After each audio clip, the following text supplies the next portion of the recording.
ETF index mutual funds నేర్చుకుని stock మార్కెట్లో రాణించాలనుకుంటున్నారా? వెంటనే ఈ నెంబర్కి కాల్ చేయండి. చెప్పులు పోతే దరిద్రం పోయింది అని అంటుంటారు. అసలు చెప్పులకి దరిద్రానికి ఉన్న సంబంధం ఏంటండి? ఊరికే అంటారు. క్యాజువల్గా ఆ వచ్చిందేనా? చెప్పులు ఏ 4,000 రూపాయలు అనుకో, అమ్మా! ఎంత గుండె కలుక్కుమంటుంది. మరి 10,000 రూపాయల చెప్పులు కూడా ఉంటున్నాయి ఇప్పుడు. యాక్చువల్గా ఏంటంటే, చెప్పు పోతే దరిద్రం పోతుంది అన్న మాట కాదది. ఆ చెప్పుల్లో ప్రత్యేకం ఉన్నాయి. తోలు చెప్పులు. ఓకే. అంటే ఏం చేయాలి, లెదర్ చెప్పులు కనుక అయితే మనకు పాదాలను అంటి పెట్టుకున్నప్పుడు ఆ లెదర్, తోలు అంటే ఇంకొక జీవిది. అవును. మన పాదాల్లో ఉండేటువంటి శని తాలూకు అవశేషాలు ఆ తోలుని ఆశ్రయిస్తాయి. ఆహా. తోలు చెప్పులు వేసుకునే వాళ్ళు ఎంతమంది? లెదర్ చెప్పులు వేసుకుంటున్నాం మనం అన్నీను. అసలు తోలు చెప్పులు తెలియని వారు కూడా ఉంటారు. ఉంటారు. కదరమ్మ ఎందుకంటే గారు. కాస్ట్లీ లెదర్ చెప్పులు అంటే పూర్వకాలం ఏం చేసేవాళ్ళు, చాలా కాలం క్రితము చెప్పులు కుట్టించుకోవాలి, అదొక ప్రత్యేకమైన పని. ఆ తోలు చెప్పులు కూడా ఆ ఊళ్ళలో ఏవైనా ఎడ్లో ఏవో చనిపోతే చెప్పులు చేసేవాళ్ళు. బోళ్ళంత శ్రమ, బోళ్ళంత సమయం. కొంతమందే చెప్పులు వేసుకునేవాళ్ళు, అందరూ చెప్పులు వేసుకొని కాలం కూడా ఒకటి అవును. ఉండేది. ఈ మధ్య సినిమాల్లో చూస్తున్నాను రమ్మగారు నేను ఈ విషయాన్ని. మీకు తెలియదు అసలు. ఆహా, చెప్పులు వేసుకోకూడదు అనే పద్ధతి ఉందని తెలీదు. పాతకాలంలో ఉండేది చెయ్య. అప్పటికి ఏంటంటే ఒక ఏమో రకరకాల దౌష్ట్యాలను కొన్ని వర్గం వాళ్ళే వేసుకోవాలి అట్లా ఉండేది కదా. అంటే ధనవంతులు, మోతుబర్లు వాళ్ళే వేసుకోవాలి, పనిచేసే పాటక జనం వేసుకోకూడదు, ఏమిటేమిటో పిచ్చపచ్చవన్నీ ఉండేవనుకో. మనుషుల పద్ధతులు. సమానత్వాలు అవి లేవన్నాడు. అవును. అదొక కాలం అమ్మా. అవునవును. ఇప్పుడు దానికి ఎవరిని తప్పట్టలేము. ఆనాటి ఆలోచనలు ఇప్పుడు లేవు, ఆ తరం మనుషులు ఇప్పుడు లేరు. అలా ఉండేదట అనుకోవాలి అంతే మనం. టాలు తప్పిస్తే ఇంకేం లేవు, అన్నీ మారిపోలేదు, అవునవును. మారినాయి కదా. ఈ చెప్పులు కుట్టించేవాళ్ళు. ఆ. ఆ తోలు చెప్పు గనక మన చెప్పు ఎక్కడైనా పోతే మనకి ఉన్నటువంటి, మనతో పాటు ఉండేటువంటి శని తాలూకు కొంత ప్రభావం తొలగిపోతుందని భావించేవాళ్ళు. ఇప్పుడు మనం ప్లాస్టిక్ చెప్పులు వేసుకుంటాం, రబ్బర్ చెప్పులు వేసుకుంటాం, ఏవో హవాయి చెప్పులు, వాటి పేరు హవాయే కదా, అదొక అవును. రబ్బరు ప్లాస్టిక్ వాటితో తయారు చేయబడింది.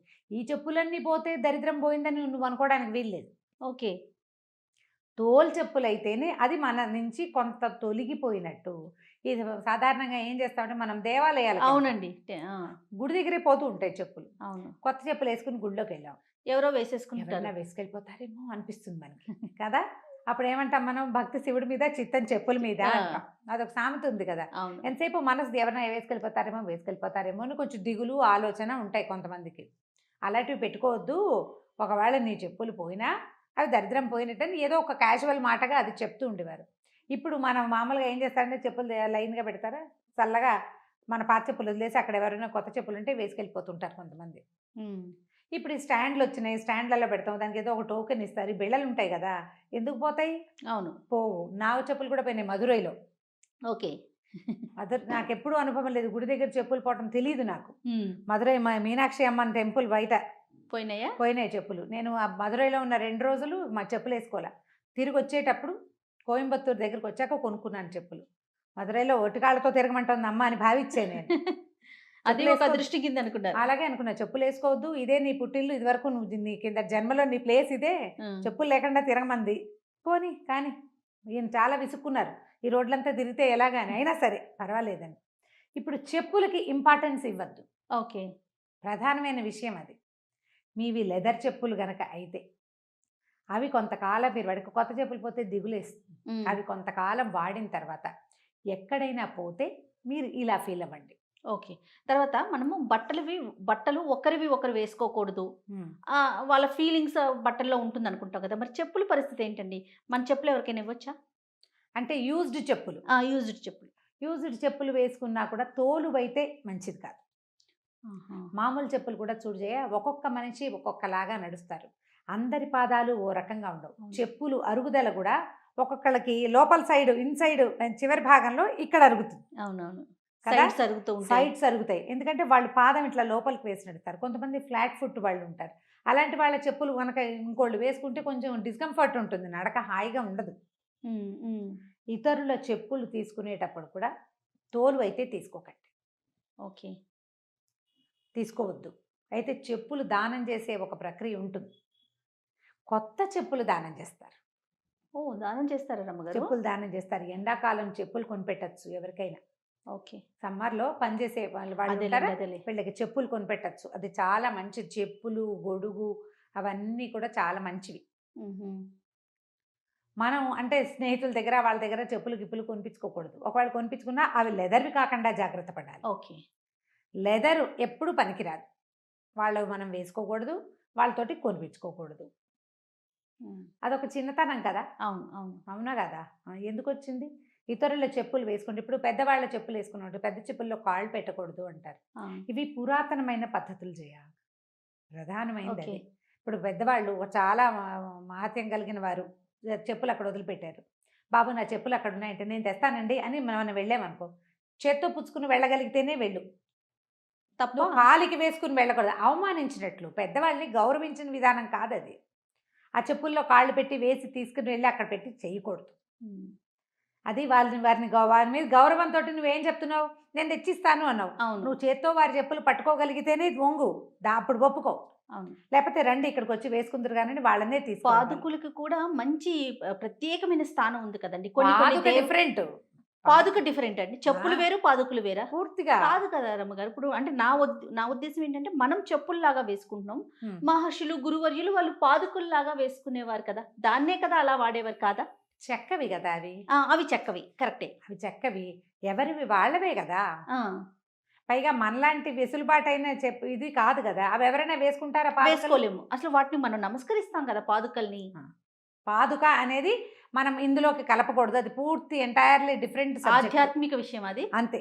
ఓకే. దాన్ని వదిలేయాలి. అది ఇప్పుడు మనం వాడట్లేదు, మనకు ఇప్పుడు ప్రయోజనం లేదు. ఓకే. ఇప్పుడు పిల్లలవి ప్రతి సంవత్సరం చిన్నవైపోతూ ఉంటాయి వాళ్ళకి, పిల్లలు ఎదిగే పిల్లలకి. అవి మనం ఎవరికైనా ఇవ్వచ్చా? ఇస్తామంటే వాళ్ళకి ఇష్టమైతే తీసుకుంటారు.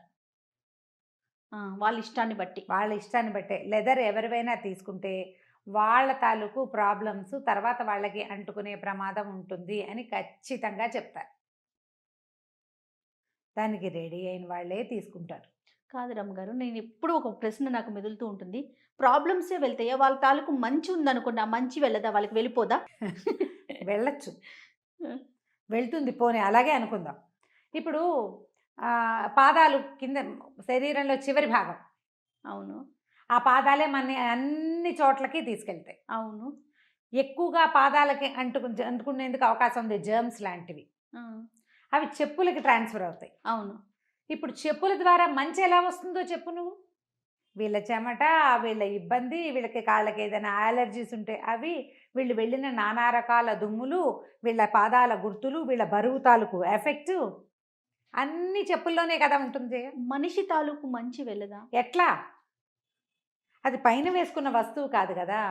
మనిషి తాలూకు పాదాల చివరి భాగం మీద ఉండి పూర్తిగా అన్ని మురికిలకి ఎక్స్పోజ్ అయ్యే విషయం కదా చెప్పు.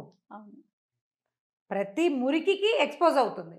దాంట్లోంచి మంచి ఏ రకంగా వస్తుంది? ఇప్పుడు మహానుభావులు అయితే వారి పాదుకలు, నువ్వు ఇందాక అడిగిన పాదుక, వారి పాదధూళితో పవిత్రమైనది కాబట్టి పాదుకని నమస్కారం చేస్తాం, పవిత్రంగా చూస్తాం. మళ్ళీ ఆ పాదుక ఎవరైనా వేసుకోవడానికి వీలు లేదు. అవునవును, వీలు లేదు కదా. అవునండి. కాబట్టి ఎవరి చెప్పులు దానం చేసేయాలి, ఎవరికైనా ఇవ్వాలి, వాళ్ళ చెప్పులు వీళ్ళు తీసుకోవాలి, ఇలాంటి ఊహలు చెయ్యొద్దు అసలు. ఓకే. ఇప్పుడు వేరే అవకాశం లేని వాళ్ళు, కొంచెం పని మనుషుల పిల్లలు, పని వాళ్ళ పిల్లలు, వాకిట్లో ఎవరైనా పిల్లలు కనపడితేను ఇవ్వచ్చు, ఇచ్చేస్తాం అట్లా. ఇది దాన్ని దానంగాను అలా భావించద్దు, క్యాజువల్గా తీసుకోమంటారు అంతే. నేను చెప్పులు ఇచ్చాను లాంటివి అనబోకండి, మన శని వాళ్ళకి ఇచ్చినట్టు అయిపోతుంది. ఓకే. మీరు క్యాజువల్గా వదిలిపెట్టేయండి, చెప్పులు వదిలేసాం, ఎవరు తీసుకుంటే వాళ్ళు తీసుకుంటారు. అలా చేస్తే పర్వాలా. ఓకే. మనం వాంటెడ్లీ ఇచ్చి వాళ్ళు ఏమైనా బాగుంటే అది నా వల్లేనని భావించి ఇలాంటివి చేయకూడదు. దాన్ని దానం అనకూడదు అసలు. ఇది బాగుంది. ఇప్పుడు వాంటెడ్లీ ఇచ్చి వాళ్ళు ఏదైనా కొంచెం మంచి పరిస్థితిలో ఉంటే అది మన వల్లే, ఆ క్రెడిట్ అంతా నాదే అని మాత్రం భావించకూడదు కదా. ఇప్పుడు పిల్లలు చిన్నవైపోతాయి చెప్పులు, తర్వాత మనకు కనపడే వాళ్ళలో కొనుక్కోలేని వాళ్ళు ఎవరికో ఇస్తాము, వాళ్ళు వాడుకుంటారు. ఇప్పుడు దానివల్ల వచ్చేస్తుంది అనుకోదు. అసలు ఇప్పుడు లెదర్ వస్తువులే లేవు, పిల్లల స్కూల్ షూస్ కూడా లెదర్ కాదు కదండి, ఏదో రెగ్జిన్ లాంటి దేనితోటో చేసేస్తున్నారు. ఈ వాక్యం చెప్పబడింది కేవలం లెదర్ వాటికే. ఓకే. ఇది పురాతన కాలం నాటి మాట విషయం. ఇప్పుడు దీన్ని పర్టికులర్గా దాన్ని మనసులో పెట్టుకుని వీళ్ళకి తెచ్చుకున్నాం కాబట్టి మనకుంటి దరిద్రం వచ్చింది లాంటివి భావించకండి. ఓకే. అంత ఎక్కువగా ఆలోచించక్కర్లా ఈ విషయం మీద. నిజానికి పాతకాలపు విషయం ఇది. అసలు ఈ టాపిక్ తీసుకోవటానికి కారణం కూడా అదే రమ్మగారు. ఇది మ్మ్. పాతకాలం నాటి విషయం. అవును. దాన్ని మనం ఇప్పుడున్న పరిస్థితులకి అన్వయించేసుకొని వేసుకోవచ్చా వేసుకోకూడదా ఇలాంటి సందిగ్ధత ఉంటుంది. ఒక చిన్న అంటే అనుమానాన్ని నివృత్తి చేద్దాము అనే ఉద్దేశంలో భాగమే తప్ప ఇప్పుడు పాత ఫ్రెండ్స్ విషయాన్ని ఇప్పుడు ఎందుకు తీసుకున్నారని దయచేసి కామెంట్స్ అయితే పెట్టకండి. విషయం అర్థమవుతుందని అంతే. అంతే. రైట్ రామ్ గారు, మ్మ్. నమస్తే. నమస్తే.